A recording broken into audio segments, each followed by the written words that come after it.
Dear ministers, it's an honor to share the stage with you, and also thank you to the IISS for organizing this great meeting of the minds. And also inviting me for the second time already.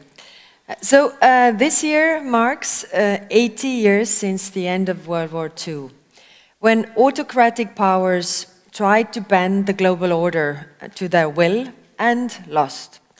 80 years ago, freedom prevailed. We collectively established the rules-based international system with the United Nations at its core.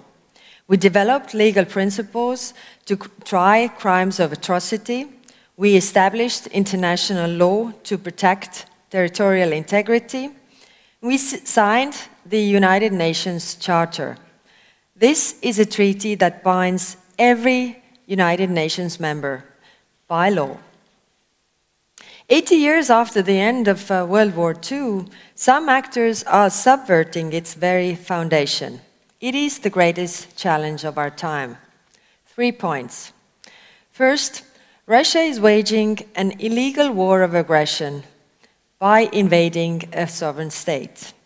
The UN Charter is very clear. It provides only 2 legal grounds for the use of force: self-defense and the authorization of force by Security Council in response to a threat to peace, a breach of aggression, or an act of aggression. There are no root causes under international law that allow for the use of force. North Korea directly contributes to the illegal aggression with soldiers, arms, and ammunition. And China says it's neutral, but its dual-use experts are fueling Russia's war. When China and Russia speak of leading together, the change is not seen in 100 years, and of revisions of the global security order, we should all be extremely worried. Back in 2022, former Japanese Prime Minister Kishida warned from this stage that Ukraine today might be East Asia tomorrow. We are over 3 years into the war now. We speak in Europe that Ukraine's defense is our defense, but it is defense of our common security. We have to stop Russia in its tracks. If we don't, all we do is validate the claim that you can just take your neighbor's territory by force. If we don't defend the law, we validate aggression. Second, Europe and Asia also share many other security challenges. On maritime security, we share a commitment to the United Nations Convention on the Law of the Sea.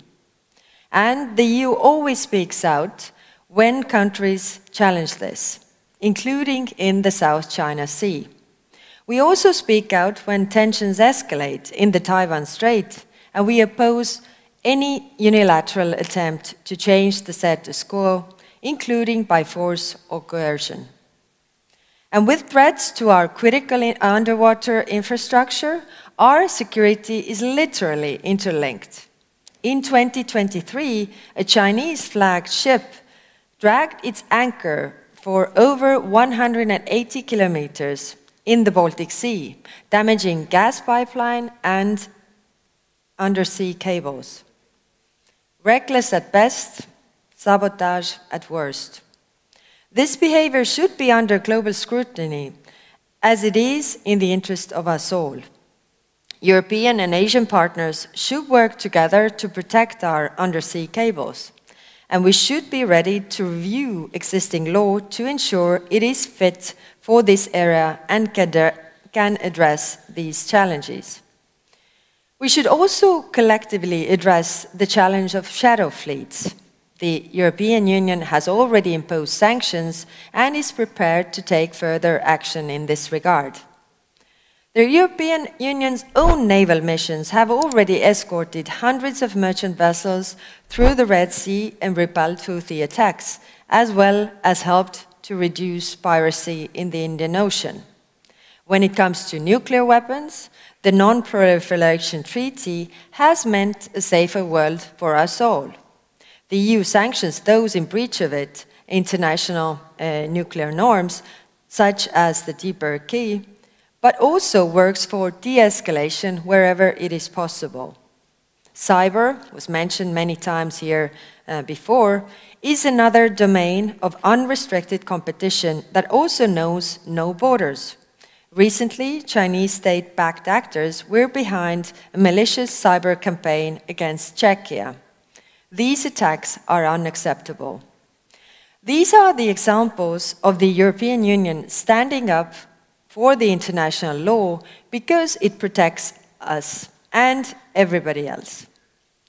International law is the best deterrence for all countries, large and small. The rules-based global order is also the only guarantee for our safety and self-determination. When might replaces right, no border is safe. In the era of major instability, this system is more important than ever. If anything, this is the era that it was built for. But we have to enforce the rules and reinforce them if need.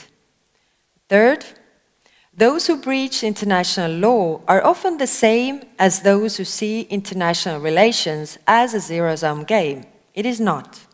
Our strategy for the Indo-Pacific is the exact opposite of this.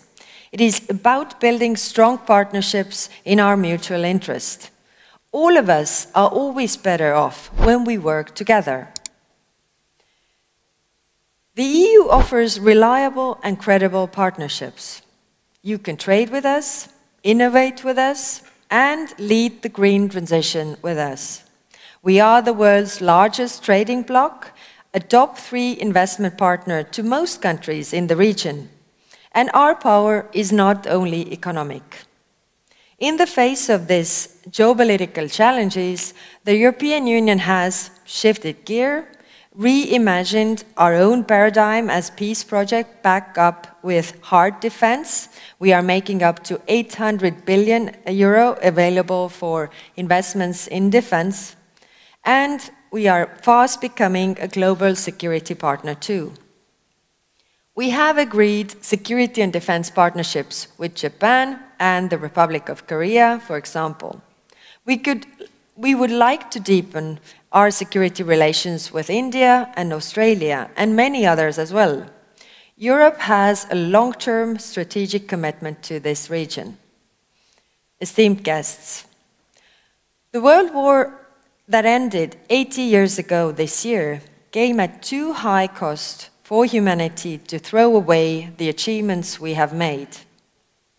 UN Charter and the international law, far from abstract ideas, are the best tools we have to protect peace and hold aggressors accountable. They are the bedrock of stability. So we stand firm against those who ignore the rules and ensure accountability for those who break them.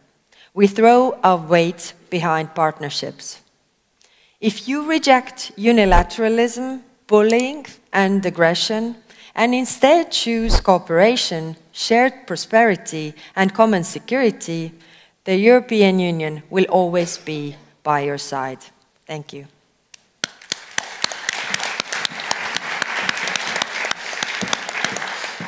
High Representative, thank you very much.